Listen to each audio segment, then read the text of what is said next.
Okey, Hafiz, boleh silakan.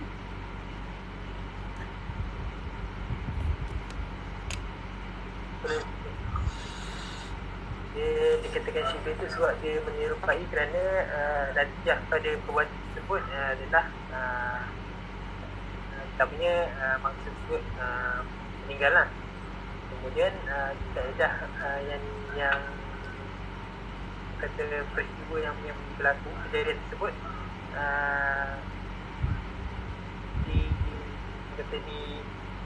disabitkan dengan niat pelaku. Cuma mungkin pada yang ketika kejadian tersebut berlaku, dia tidak menggunakan peralatan yang lazimnya memang digunakan untuk membunuh lah. Alright. Okey, baik. Okey, terima kasih Hafiz. Kita pergi kepada Nik. Nik Nur Afika. Okey. Okey, apa perbezaan dari sudut hukuman qatlu syibhu amd dan qatlu al-amd? Kalau untuk syibhul amd tu dia yang tak sengaja Nabi. Bukan tak sengaja, dia ada menyerupai sengaja. Kalau tak sengaja tu dia panggil qatlul khata', pembunuhan tersalah, tersalah ataupun tersilap membunuh.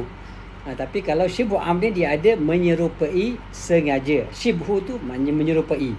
Dia tak sengaja 100%, tapi ada unsur-unsur sengaja dalam tu. Okey. Okey, teruskan. Perbezaan dia dengan qatlul amd, pembunuhan sengaja. Kalau yang saya faham, kalau yang pembunuhan yang menyerupai sengaja tu hukuman dia tak adalah berat yang macam sengaja. Hukuman sengaja tu, kalau yang hukuman yang menyerupai sengaja ni dia hukum dia haram dan berdosa, tapi hukuman dia tak seberat yang sengaja. Okey, tak seberat tu apa dia hukuman secara spesifiknya? Apa perbezaan yang ketara antara dua, qatlul amd, pembunuhan sengaja, dengan pembunuhan serupa sengaja ni?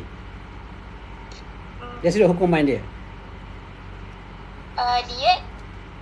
Diat. Okey, kalau pembunuhan sengaja? Kalau pembunuhan sengaja kisas. Dia boleh dikenakan qisas, boleh dikenakan qisas. Right? Okey, boleh Okey, dia kena tanya terus kalau tidak lupa kalau ataupun ada yang tak berapa jelas, boleh terus jelaskan, tak ada masalah Okey, so standby yang semua Abi akan tarik secara random saja. Nak nyorok-nyorok sekarang tak apa tapi bila Abi panggil kena zahirkan diri Okey. Alright, okey, tak apa Baik, bismillah. Kita teruskan Baik. Sekarang kita cerita tentang qatlu al-khata'. Qatlu al-khata' ataupun pembunuhan tak sengaja, tak ada niat membunuh, tapi walaupun tak niat, dia tetap membawa kematian juga kepada orang yang dibunuh lah. Baik. Pembunuhan tanpa niat adalah perbuatan yang dilakukan dengan tidak bertujuan untuk membunuh. Perbuatan dia tu tak ada langsung niat untuk membunuh, tapi perbuatan dia boleh menyebabkan kematian. Contohnya yang biasalah kita dengar, orang pergi berburu, contohnya dia tertembak. Contoh macam ni lah, dia pergi berburu 2 orang kan. Tiba-tiba seorang tu kata okey, nak pergi buang air pula kan. Pergi buang air, tersesat. Contoh senario ini boleh berlaku tersesat. Jadi tersesat, dia tunggu lama, tak ada kan. Sudah kata sesat dah. Tiba-tiba selepas tu tak lama dia nampak pokok gerak-gerak kan. Pokok kat depan dia bergerak-gerak kan. Dah ada pesan awal-awal jangan lalu kat depan, tapi orang tu sesat, dia lalu ke depan juga. Nampak gerak-gerak kan. Lepas tu malam tu dah sama-sama, ada gelap-gelap sikit, nampak macam tanda usaha je kan. Contohnya dia pun bismillahirrahmanirrahim, tembak. Allahu Akbar, bunyi orang takbir kan. Dia pun terus bekerja tengok, rupanya kawan dia tembak, mati. Okey, ini dinamakan qatlu al-khata'. Ini dia panggil qatlu al-khata' atau pembunuhan tak sengaja, kerana dia memang niat dia memang nak tembak rusa dan dia penuh keyakinan bahawa yang ditembak itu adalah rusa. Tetapi dia tersalah tembak rupa-rupa yang dikatakan Rusia itu bukan Rusia, tapi kawan dia sendiri yang sesat tadi contohnya. Maka ini dari sudut hukuman dia ada dua hukuman. Okey. Pertama, hukuman disebutkan sebagai hukuman ukhrawi, dan yang keduanya hukuman duniawi. Hukum ukhrawi dia tak salah. Dia tak salah kerana apa? Kerana dia tidak ada niat untuk membunuh. Okey, ukhrawi dia lepas. Allah Ta'ala tidak akan persoalkan perbuatan tersebut. Kenapa dia tidak ada niat? Sebab kita tahu dalam apa sahaja yang kita lakukan, niat itu adalah satu perkara yang sangat penting. Ya, dalam ibadah perlu ada niat. Dalam pelakuan jenayah pun kena ada niat. Cuma niat dia lainlah sikit.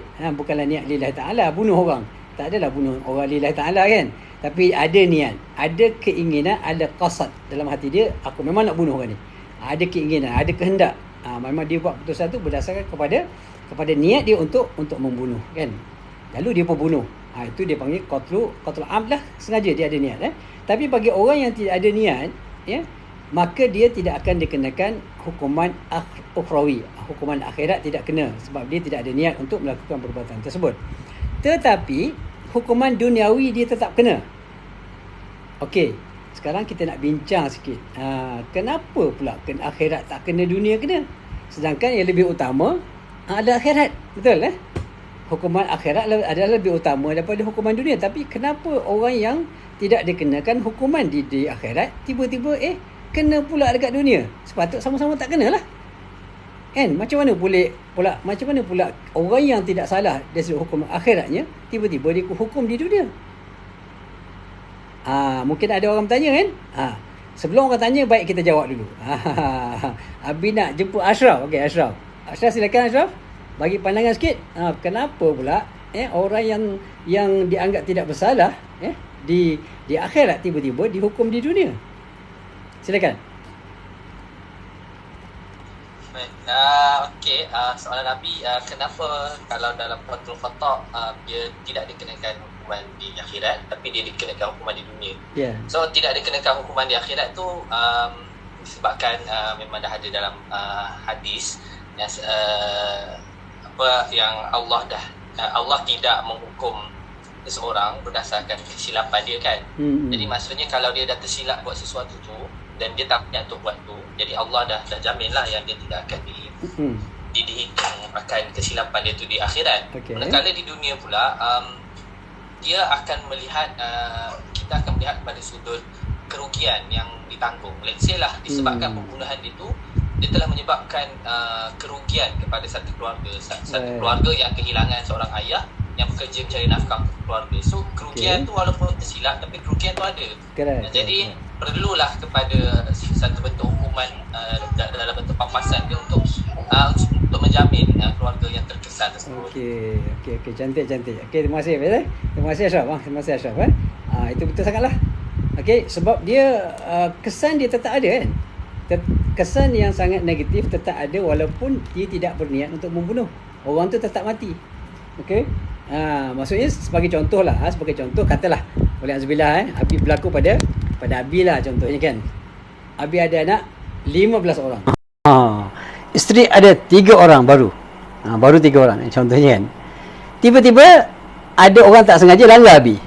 Dia tak niat pun. Dia tak niat, mungkin brek dia tak makan ke, Abi melintas, nampak macam jauh lagi kan, brek tak makan. Pam, dia langgar, mati. Contohnya lah. Agak tak mati aksiden lah, insyaAllah. Yang mati berjihad, insyaAllah. Okey.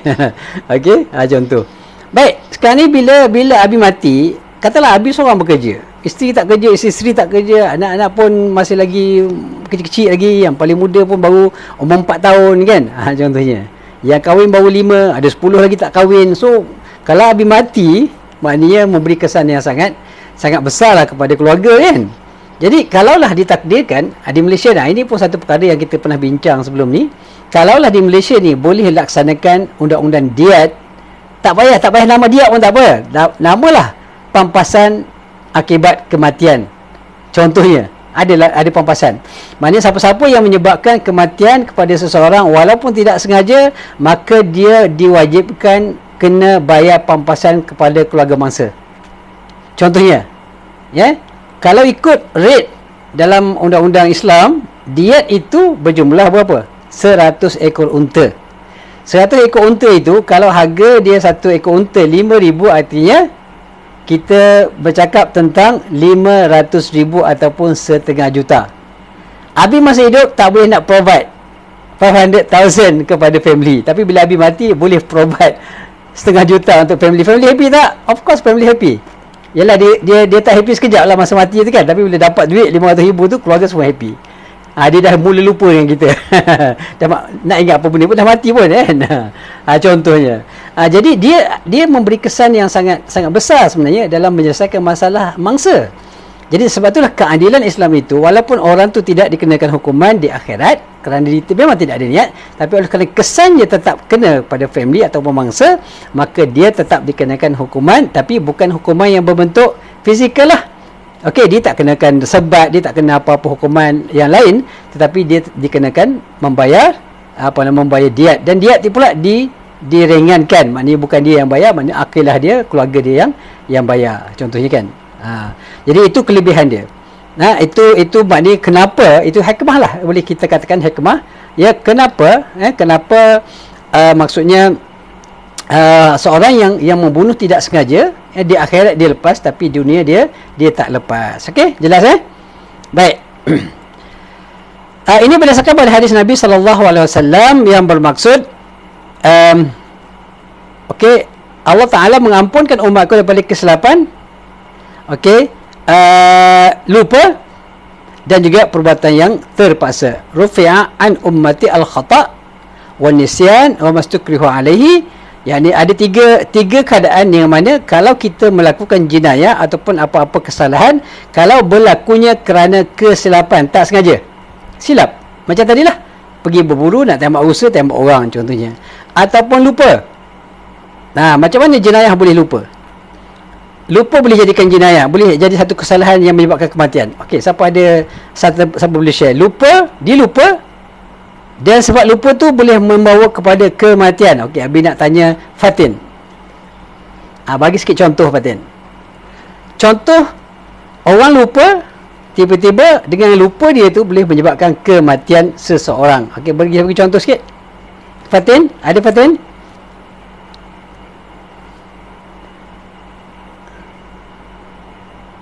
Kalau tak menjawab tu tak adalah. Adalah tu. Ada tak Fatin? Ada? Nampak macam menjahut ya. Ya Fatin Najah Fatin Najah. Ada Fatin Oh, dia ada Tuan Fatin. Oh, dia ada Tuan Fatim, dia ada Fatin Najah. Bunyi sama-sama. Okey, lepas ni Tuan Fatim pula. Kita bagi Fatin Najah dulu. Okey, Fatin Najah. Alright, bagikan satu contoh dengan lupa menjadikan seorang itu telah melakukan satu jenayah.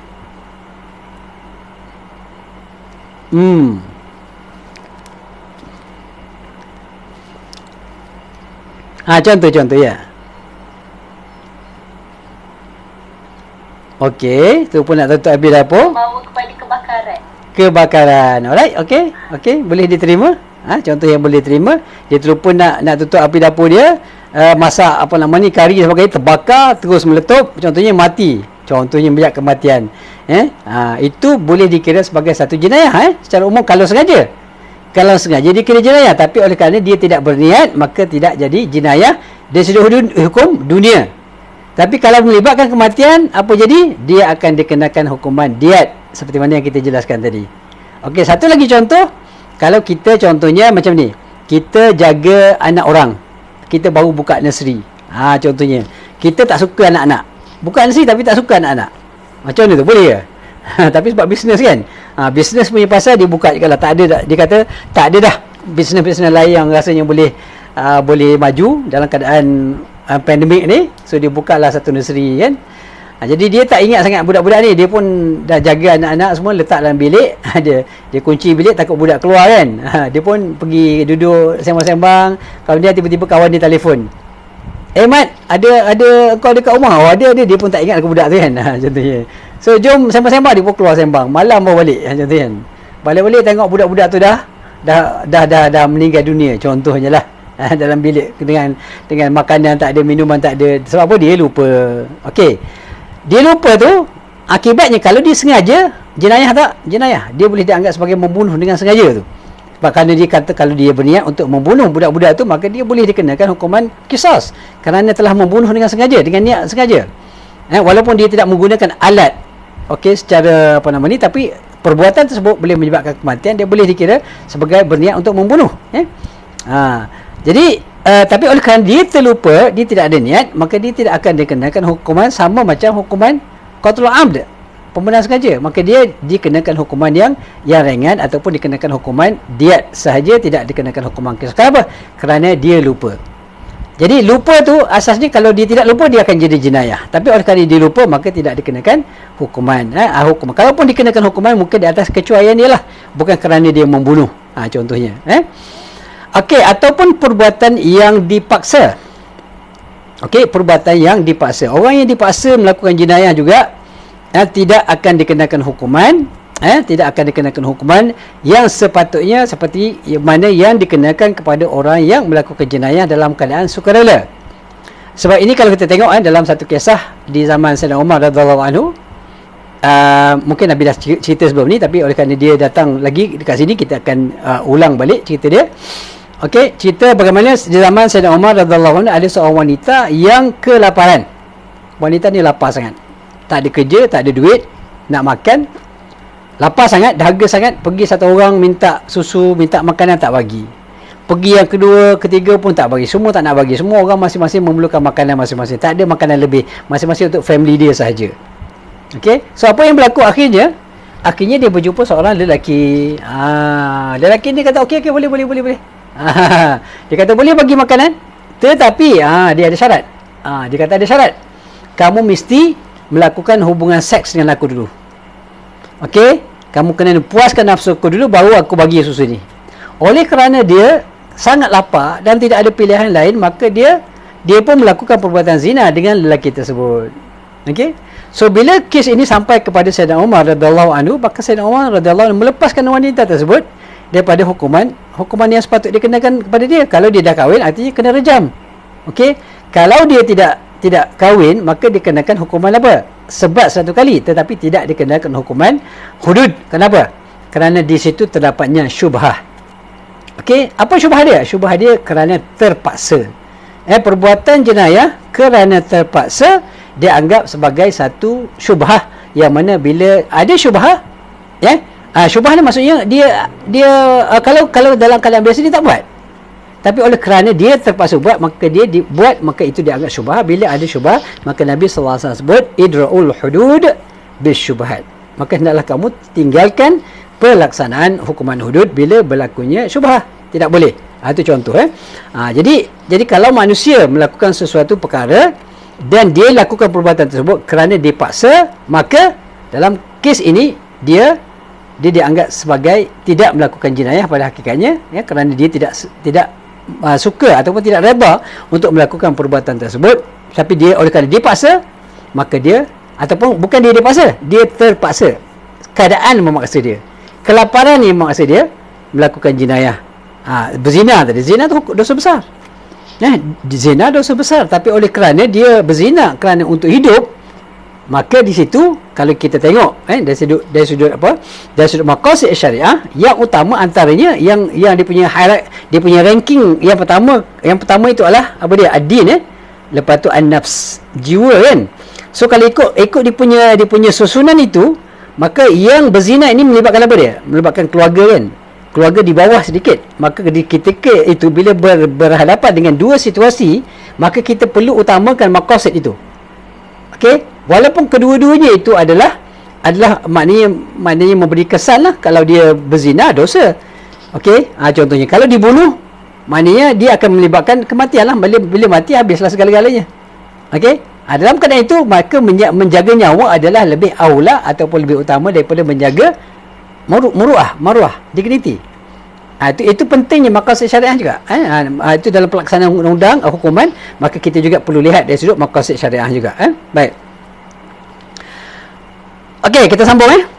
Hukuman duniawi, iaitu keluarga pembunuh wajib membayar diat dalam tempoh maksimum 3 tahun secara mukhaffafah diringankan. Diringankan, mukhaffafah dia adalah pembahagian dia, nanti kita tengok detail dia nanti insya-Allah. Okey, dia ada jenis-jenis untanya, itu mukhaffafah. Mukhaffafah ni dia ada dua, dia punya dia punya ciri-ciri dia. Yang pertama, dia bayar secara ansuran selama 3 tahun. Yang kedua, jenis-jenis unta tu tidak berat sangat. Jenis unta yang tidaklah macam kalau mughallazah ni, dia mughallazah dia kena ada unta yang bunting dan sebagainya, maka dia ada perbezaan di situ. Baik. Dan ini berdasarkan pada firman Allah Subhanahu wa taala, auzubillahi minasyaitonir rajim, wa ma kana lil mu'minin ay yaqtula mu'minan illa khata'a wa ma qatala mu'minan khata'an fatahriru raqabatin mu'minatin wadiyatun musallamatun ila ahlihi illa ay yasaddaqu. Sadaqallahu azim. Yang bermaksud, dan tidak harus sama sekali bagi seorang mukmin membunuh seorang mukmin yang lain kecuali dengan tidak sengaja. Sebab bunuh-bunuh ni dosa yang sangat besar di sisi Allah Subhanahu Wa Taala, ya.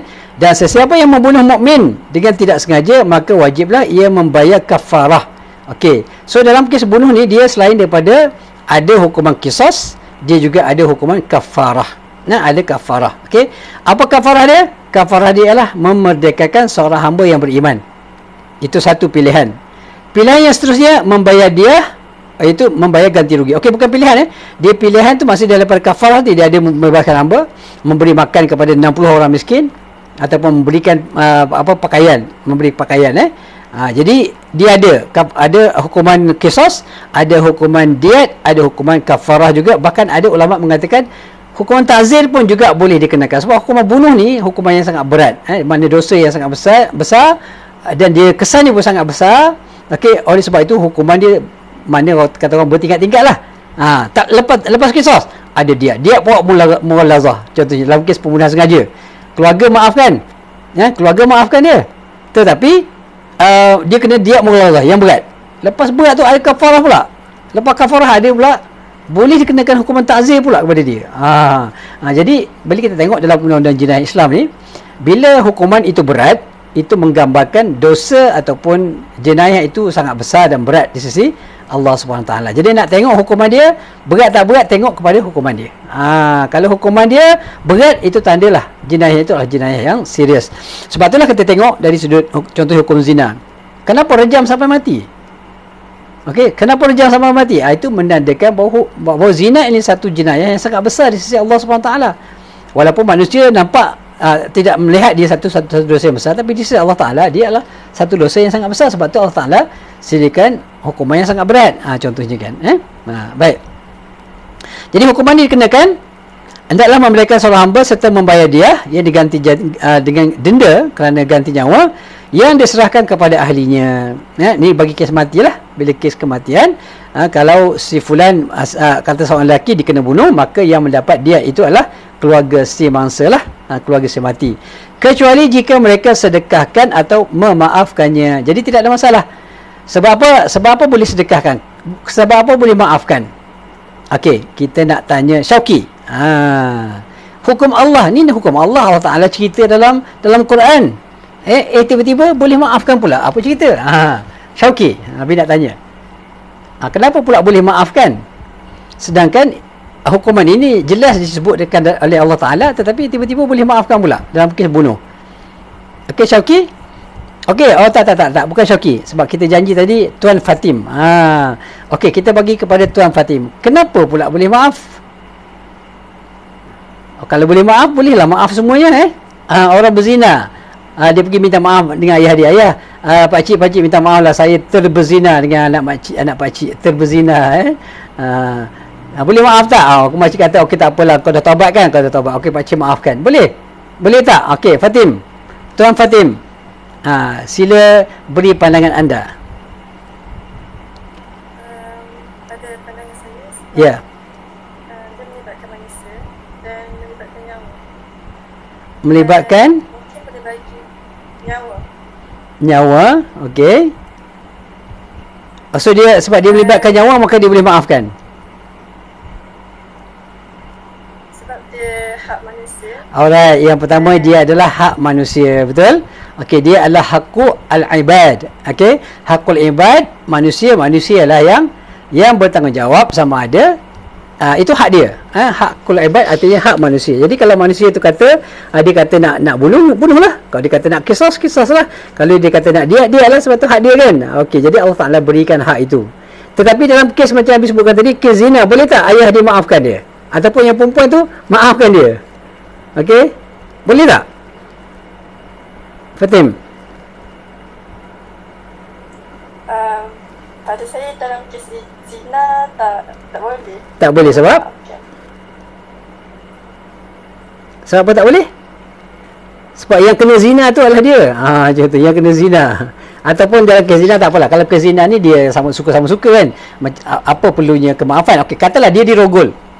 Contoh, seorang perempuan dia tak rela, dia dirogol. Kemudian bawa kes mahkamah tanya, adakah kamu memaafkan orang yang merogol kamu? Maka orang perempuan tu kata, okey, saya maafkan dia.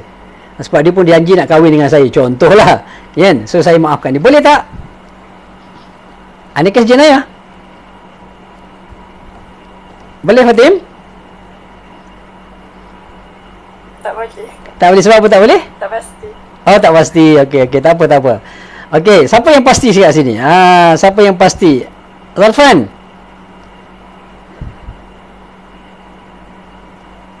Ya, saya Abi. Okey.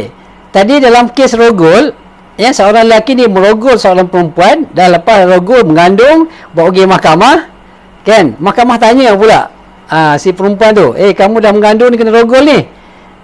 Nak hukum ke tak ni? Nak maaf ke tak? Okey, perempuan tu kata, okey, saya maafkanlah sebab dia pun janji nak kahwin dengan saya. Okey, boleh tak hakim bertindak sedemikian? Dan kenapa tak boleh? Sebab yang kena rogol mangsanya adalah perempuan tu. Macam mana, Lawan? Sekali lebih ulang, saya tak dapat lah. Tak dengar, tak jelas? Saya tak dapat. Okey. Mungkin tak berapa jelas, Alright. Suara lebih jelas sekarang? Jelas, Lebih jelas. Okey, alright, gini. Seorang lelaki, merogol seorang perempuan sehingga mengandung. Mengandung, kan? Kemudian kes ini dibawa ke mahkamah, dibicarakan. Okey, tapi hakim berkata kepada wanita tersebut, sebelum jatuhkan hukuman, pihak mahkamah nak tanya kamu. Okey, sama ada kamu nak teruskan pendakwaan ini ataupun kamu nak memaafkan dia. Maka perempuan tu kata, Ya Arif, saya nak memaafkan dia. Sebab apa? Sebab dia dah berjanji nak kahwin dengan saya, dan kita pun dah buat agreement semua sekali, dan dia pun nak bayar pampasan sebagainya kerana dia merogol saya. Okey, persoalannya sekarang, boleh tak hakim bertindak demikian? Okey, ini dalam konteks undang-undang jenayah Islam lah.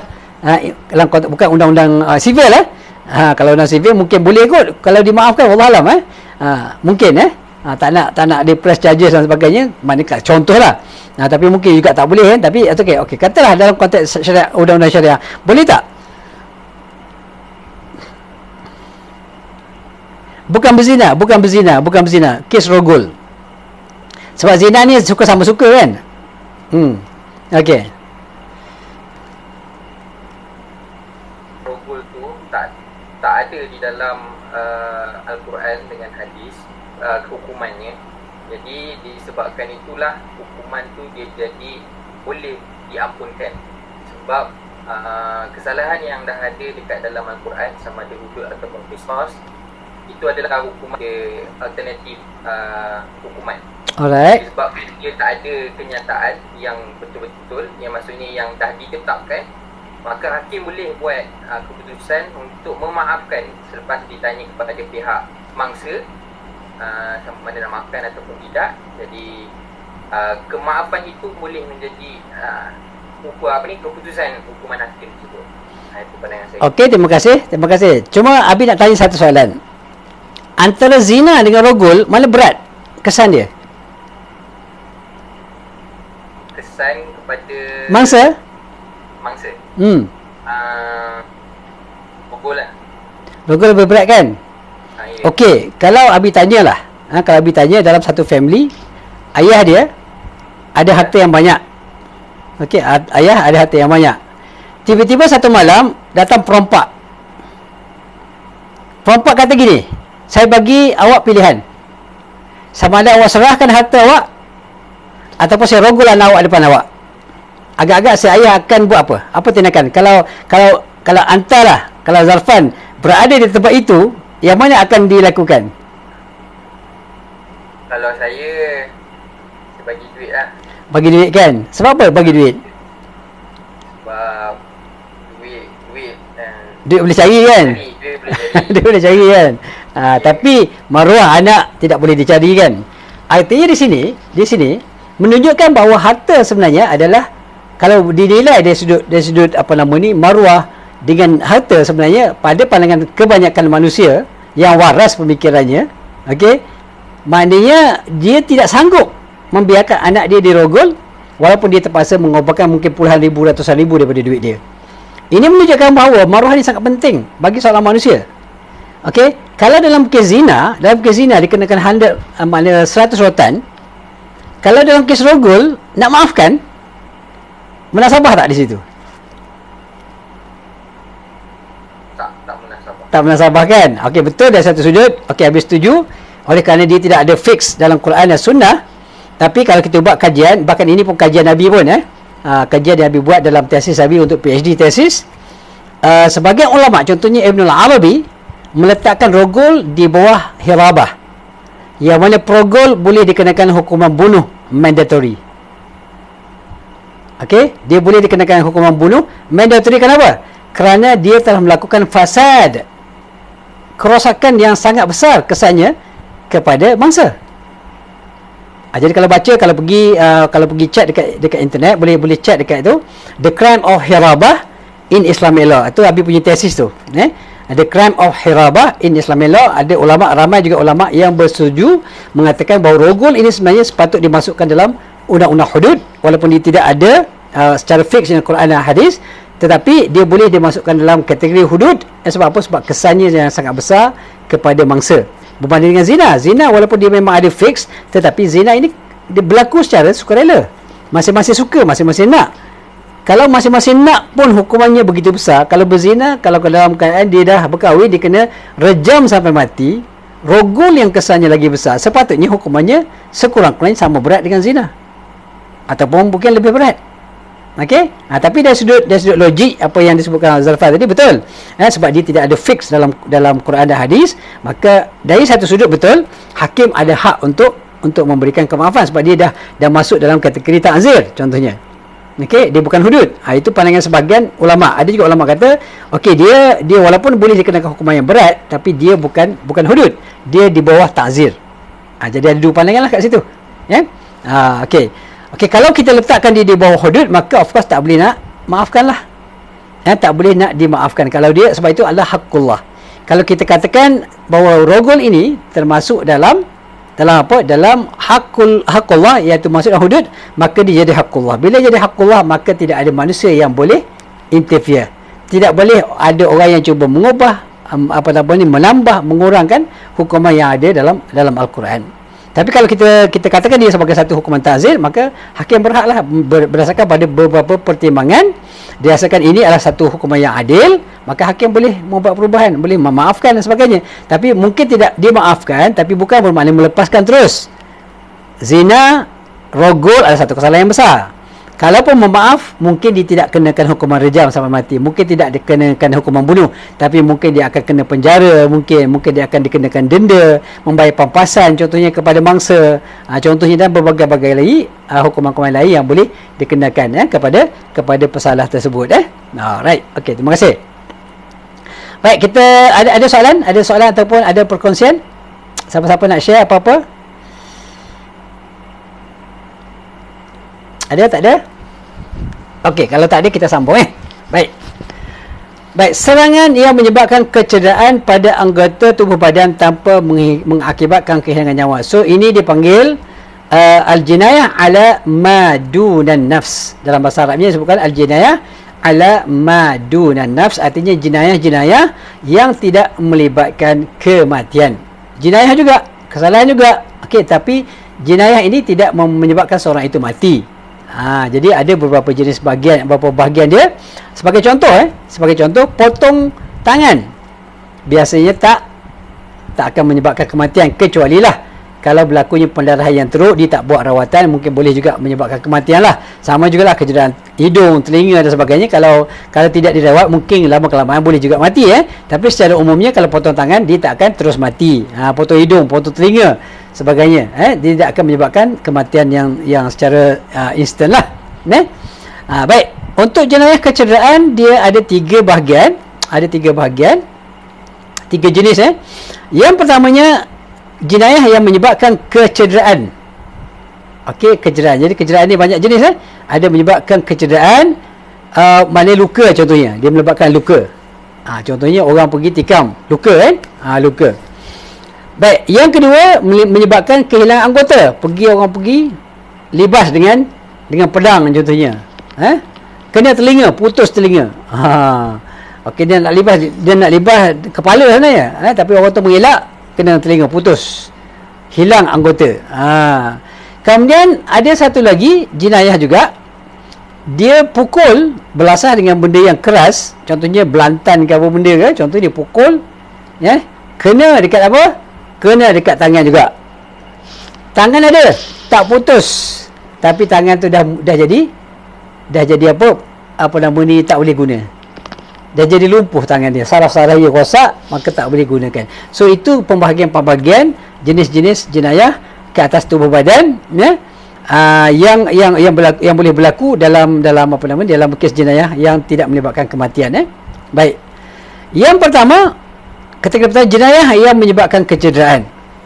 Jadi kita tengok ini dia punya keindahan bahasa Arab lah. Keindahan bahasa Arab. Hebat bahasa Arab ni, sahabat-sahabat, anak-anak. Dia ada jenis-jenis luka, jenis-jenis kecederaan tu semua ada nama. Nah, kalau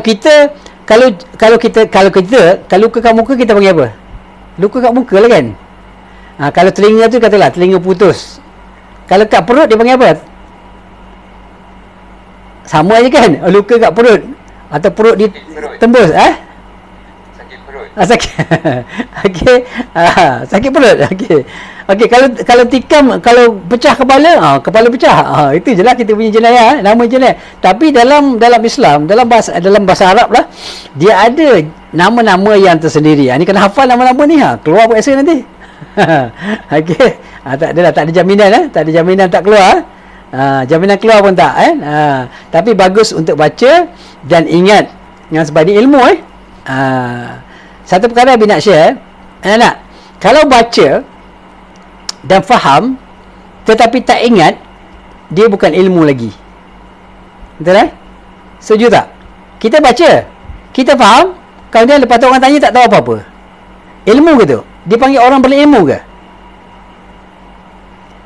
Hafiz rasa berilmu tak orang yang macam tu? Dia baca, dia faham. Lepas tu bila orang tanya, dia tak tahu apa-apa. Dia dah baca, banyak kali dia baca, dia faham, gini, tapi orang tanya apa tak tahu. Okey, boleh tak orang ini bergelar orang yang berilmu? Belum lagi, belum sampai. Belum lagi orang yang berilmu. Orang berilmu ni ialah orang yang faham, dia baca, dia faham, dan dia masuk benda tu dalam kepala dia, dia simpan maklumat dalam kepala dia, dan dia boleh dikeluarkan bila-bila masa dengan berbagai-bagai cara. Boleh melalui percakapan, boleh melalui penulisan dan sebagainya. Baru ada ilmu. Artinya, kalau kita kata hari ini kita ada 10 jenis kecederaan yang berlaku pada muka dan kepala, kita pun baca Al-Kharisa tu calak. Okey. Lepas tu orang tanya, luka kat kepala apa nama? Entah. Itu tak ada, tidak berilmu. Jadi, mau tak mau, suka tak suka, antum kena berusaha untuk cuba menghafal, mengingati. Cuba mengingati, sebab barulah jadi ilmu. Dia payah sikit lah, bukan senang tu. Al-Kharisah, Al-Qashirah, ini namanya apa dia? Nama cantik. Nanti jumpa ni, nama letak nama anak cantik je, Al-Qashirah, rupanya cala dekat muka. Nama anak bunyi cantik. Al-Kharisah, ni. Atau Al-Qashirah ni cala pada kulit, kan? Bunyi sedap, tapi dia sebenarnya cala-cala dekat kulit, ataupun dekat kulit lah. Lepas tu Ad-Damiyah. Damiyah pun cantik. Ada nama Damiyah, Damiyah kan. Damiyah dekat atau Damiyah tu. Damiyah ni luka yang menyebabkan pendarahan tetapi tidak mengalir. Okey, dia luka, nampak darah Dia bau macam-macam nak keluar macam tu. Macam-macam nak keluar tapi dia tak menitis. Itu dipanggil ad-damiyah. Okey. Kemudian al-badi'ah. Al-badi'ah ni adalah luka kecil yang melukakan daging di bawah kulit. Mana tajam sikit lah, dalam sikit lah dia punya luka tu. Kemudian kita ada mutalahimah. Luka yang terbenam dalam daging tetapi belum menyentuh lapisan antara daging dan tulang. Dia masuk cucuk tak sampai ke tulang. Dah masuk dalam juga tapi tak rapat ke tulang. Itu dia panggil mutalahimah. Okey. Kenapa? Kerana demikian, kerana dinamakan demikian kerana luka ini mempunyai harapan untuk kembali bercantum. Ini nama-nama ni lah. Nama-nama ni kita tak perlu nak apa detail lah. Antum boleh baca dan boleh hafal lah, boleh ingat kan. Dia punya jenis-jenis nama-nama dia. Kemudian kita ada juga as-simhaq. As-simhaq, luka mengenai lapisan antara daging dan tulang. Mana kena tulang lah. Okey. Kemudian muaddihah. Luka yang menembusi lapisan antara daging dan tulang yang mendedahkan tulang ataupun tulang tersebut walaupun tulang tersebut tidak kelihatan akibat ditutupi darah. Maknanya terkopak. Dia apa nama ni, dia gunakan pedang ataupun pisau, kemudian kulit terkopak dan sampai ke tulang. Cuma tulang tu tak nampak sebab ada darah. Tapi sebenarnya kalau tarik, kalau cuci nampak tulang dia. Itu dia panggil muaddihah. Okey. Kemudian al-hashimah, luka ni hashimah ni, al-hashimah ni ni pun biasa nama anak al-hashimah. Luka yang mengenai tulang hingga menyebabkan patah sama ada tulang kelihatan ataupun tidak. Sampai pukul masuk tembus sampai ke tulang patah. Itu namanya al-hashimah. Okey. Kemudian al-munaqqilah, luka yang menyebabkan tulang beralih sama ada tulang tersebut kelihatan atau tidak, patah atau tidak, beralih tulang. Pukul lari, tulang lari. Contohnya pukul dekat bau, contohnya tercabut bau ni, beralih. Dia punya tulang tercabut contohnya. Maka itu dipanggil al-munaqqilah. Kemudian dia ada al-ma'munah, luka yang mengenai selaput membran otak dan juga al-ammah. Ini pun nama, kalau orang pukul ke sini, dia selaput luar sebelum sampai ke otak, dia sampai ke situ luka dia, maka sama dinamakan al-ma'munah. Kemudian luka yang seterusnya, yang ke-10, ad-damirah, luka yang menembusi selaput membran otak sehingga otak tam tikam atas kepala, rapat ke otak, tembus otak. Contohnya, maka itu dipanggil ad-damirah. Biasanya luka yang begini akan membawa kematian segera kepada mangsa lah, kepada si mangsa. Baik.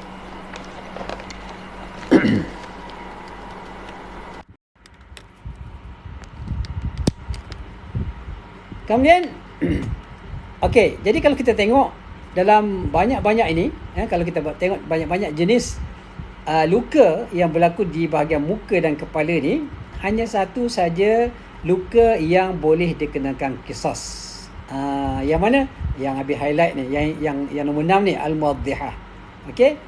Kenapa al-muaddihah saja boleh dikenakan hukuman qisas dan tidak kepada yang lain? Okey, sebabnya mudah. Sebabnya kerana luka ini saja yang boleh diukur, boleh disukat. Okey, dengan peralatan tertentulah.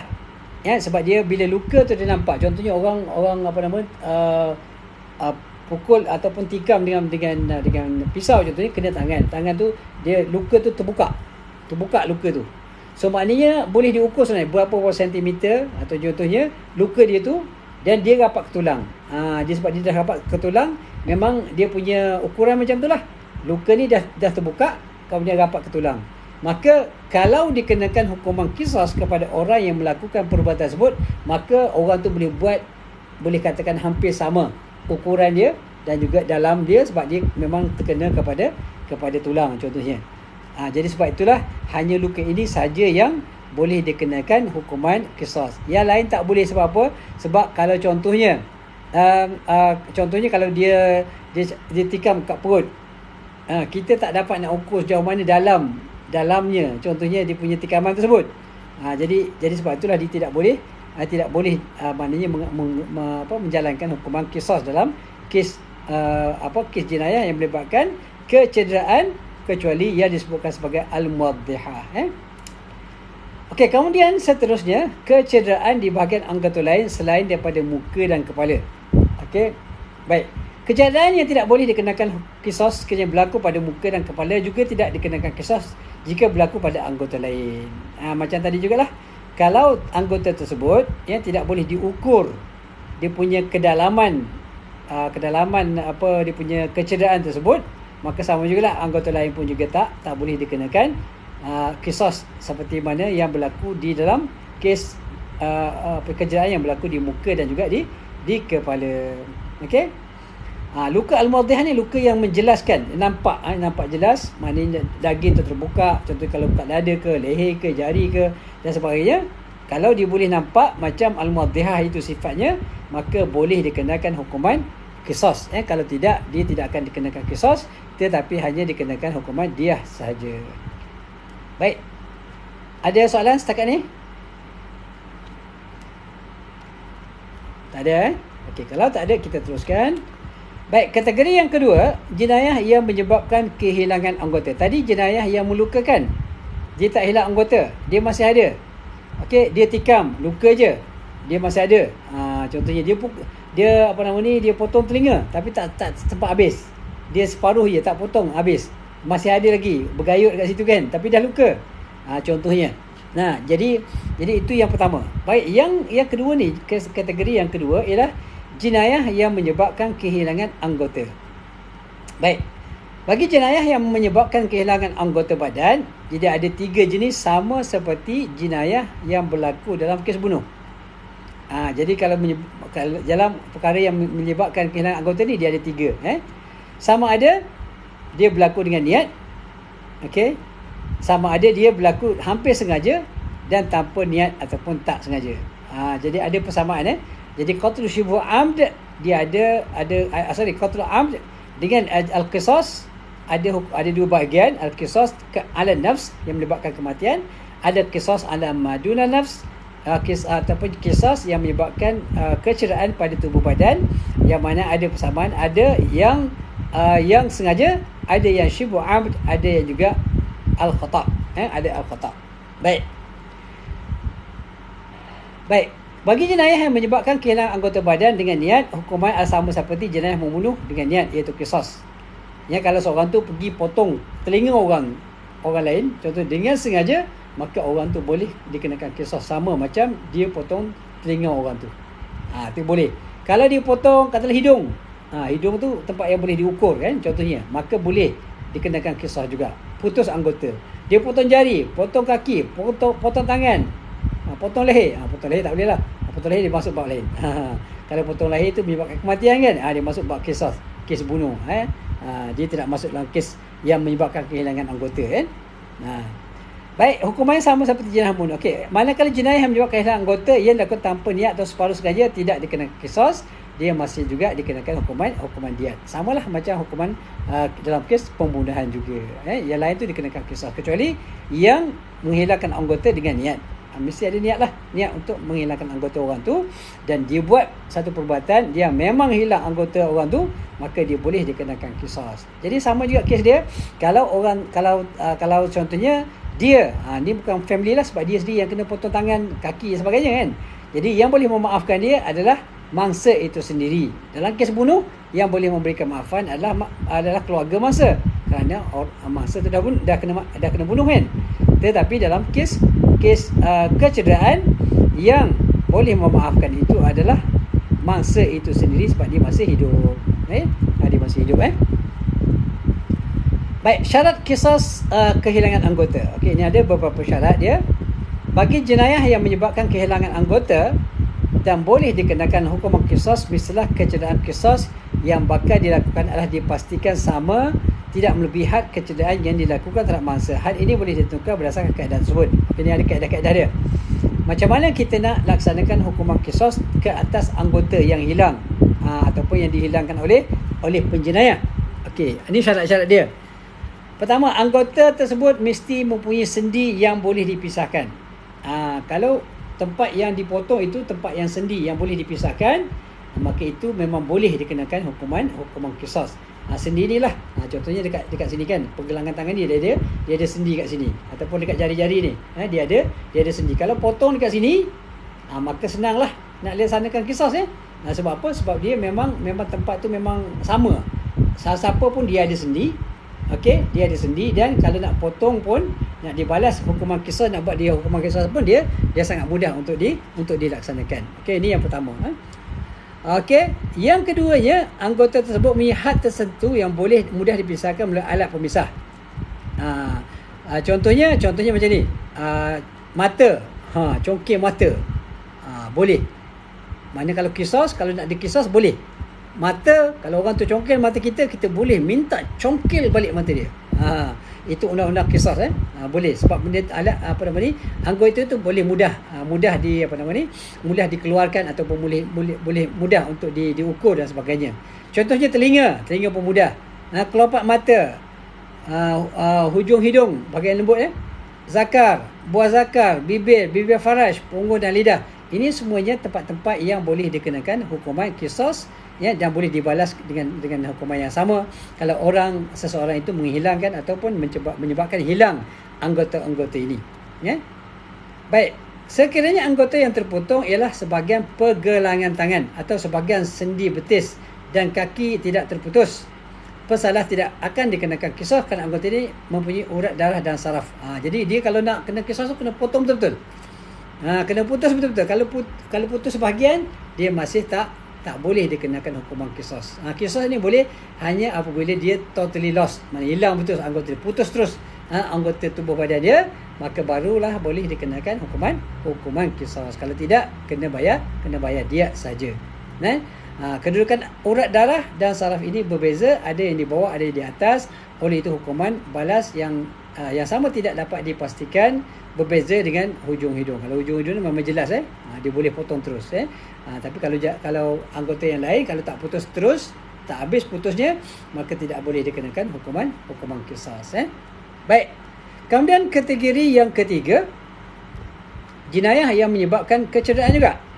Tapi kecederaan dia mungkin tak nampak secara zahirnya. Tak nampak, maka tidak keluar darah contohnya kan, tapi dia cedera. Contoh macam habis sebut tadi lah, dia pukul tangan, dia tak nampak luka pun, darah tak keluar pun, tapi tangan tu tiba-tiba bila lepas pukul dia jadi dia tak boleh guna. Dia jadi dipanggil lumpuh dia jadi lumpuh tak boleh gunakan contohnya. Okey, jadi sesetengah jenayah memang ada dia punya nature-nya begitu. Okey, dalam kes ini pesalah akan dikenakan diat saja. Dia tidak dikenakan qisas. Dia bergantung kepada keadaan kehilangan upaya tersebut. Ianya melibatkan kehilangan akal. Contohnya pukul kepala kan, dengan kuat terencat akal dia. Contohnya maka boleh tak kita pukul balik kepala dia sampai terencat akal? Kita tak boleh nak ukur.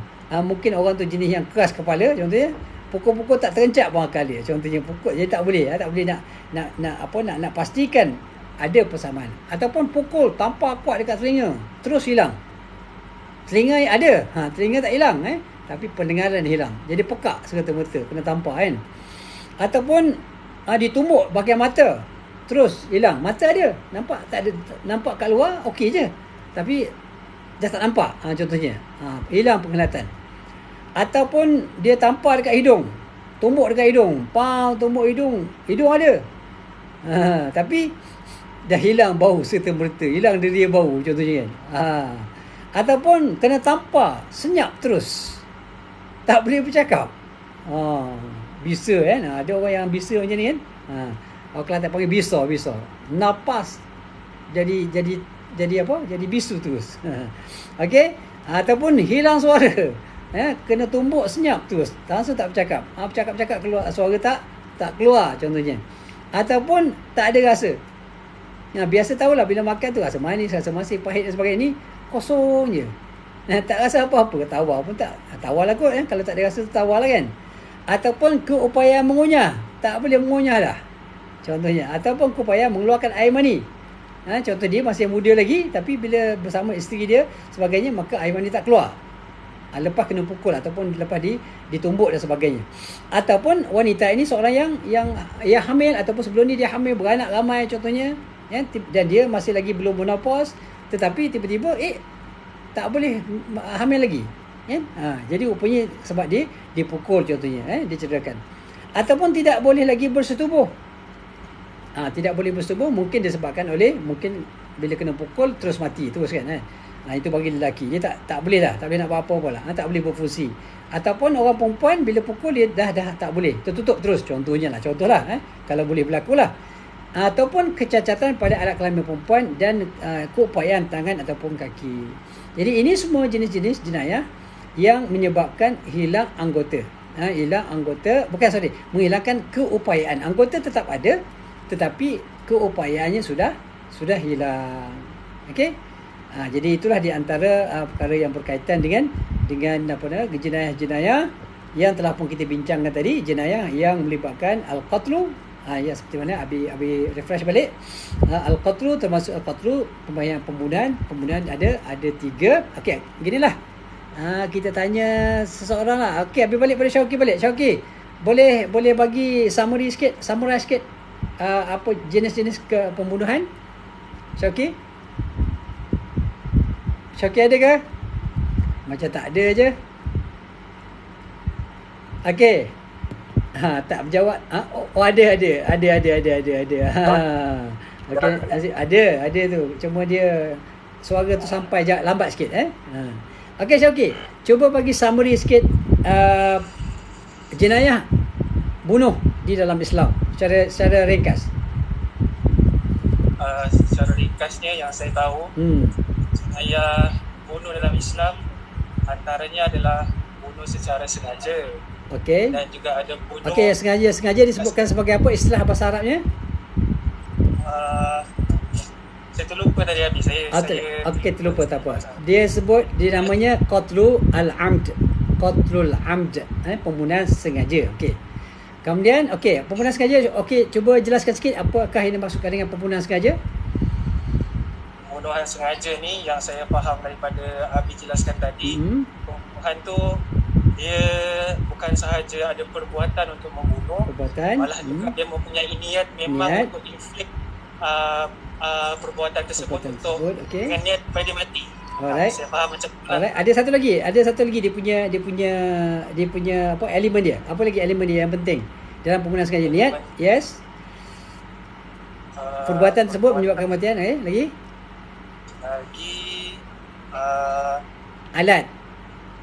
alat yang digunakan. Alat yang digunakan pada kebiasaannya boleh membunuh. Alright. Menyebabkan kematian. Yes, boleh menyebabkan kematian. Okey, hukuman dia? Hukuman dia adalah qisas. Okey. Qisas adalah hukuman bunuh. Baik, apa jadi kalau family memaafkan dia? Kalau memaafkan dia, dia jadi kepada diat. Okey, diat. Okey, dia kenakan diat. Diat tu apa dia? Diat tu adalah satu bentuk bayaran, pampasan. Berapa banyak kena bayar diat? Berapa banyak tadi? Diat secara umumnya berapa diat yang kena bayar? Kalau bahagian pembunuhan dia sama, jumlah sama. Cuma bahagian-bahagian tu je yang berbeza. Berapa ekor unta? Saya kurang ingat tadi. Okey, 100.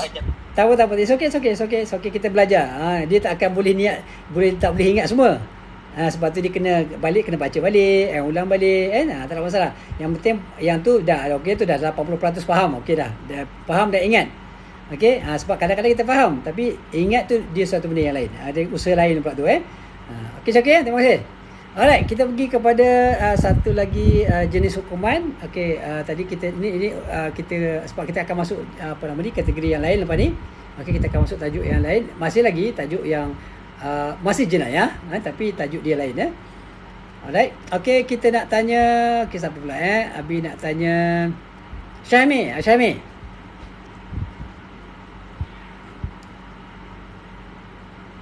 Syahmi ada? Syahmi 1, Syahmi 2, Syahmi 3. Tak ada kot. Tak apa. Kita nak cuma kenal pasti je. Ada tak ada Kita ada saudara Miur. Saudara Miur ada? Okey, Miur. 1. Miur 2. Miur 3. Okey, tak ada juga. Okey, tak apa, tak ada masalah. Okey. Alright. Okey, kita nak cari. Okey, siapa nak volunteer? Siapa nak segar-segarkan mata? Okey. Boleh segar-segarkan mata dengan menjawab soalan Nabi. Okey, apa lagi jenis pembunuhan yang kedua? Tadi pembunuhan yang pertama qatlul amd, kita nak pembunuhan yang kedua. Okey, siapa nak apa? Nak cerah-cerahkan mata? Ada? Tak ada yang berminat. Tak apalah, biar saya lah habis. Okey, silakan. Okey, terima kasih.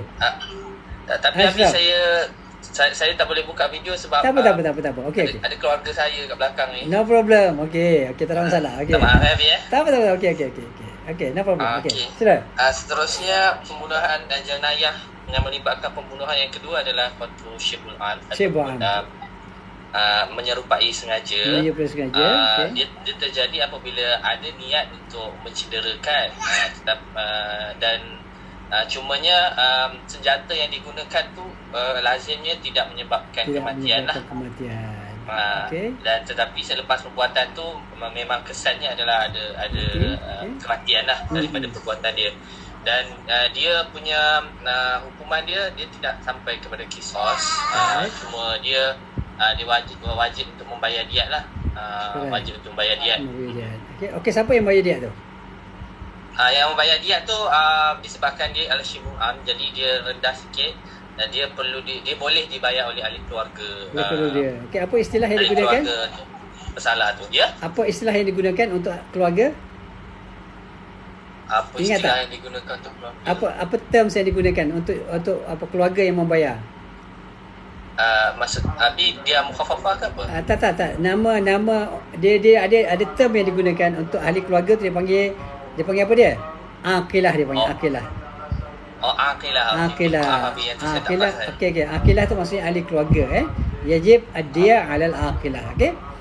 Alright anak-anak. Okey, sahabat-sahabat semua. Okey, kita waktu asar dah masuk. Jadi kalau teruskan pun dia akan kuat juga suara apa yang azan tu dekat.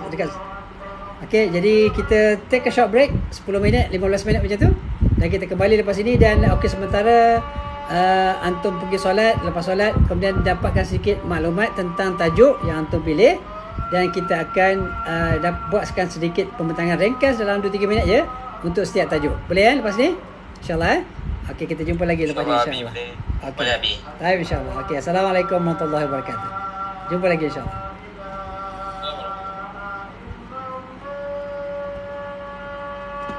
Asyhadu an la ilaha illallah. Tidur. Okey, inilah dia cabaran ini di antara cabarannya kalau kita mengajar online online. Okey, betul. Tengah ada lecture. Alhamdulillah sahabat kita dah berhenti dah berhenti forex, alhamdulillah. Okey, hukum forex haram. Okey, kita cerita tentang undang-undang jenayah kita cerita tentang undang-undang jenayah syariah. Terima kasih sahabat-sahabat yang follow. Mudah-mudahan ada ilmu yang boleh dimanfaatkan insya-Allah. Okey. Betul lah, tengah lecture sekarang ni. Okey. Kita take a short break. Sekejap lagi kita sambung dalam 10-15 minit insya-Allah. Sahabat-sahabat yang berminat untuk mengikuti program kita boleh datang balik insya-Allah dalam sekitar 15 minit macam tu. Kita akan on lagi insya-Allah. Okey, kita rehat dulu. Okey. Assalamualaikum warahmatullahi wabarakatuh. Terima kasih.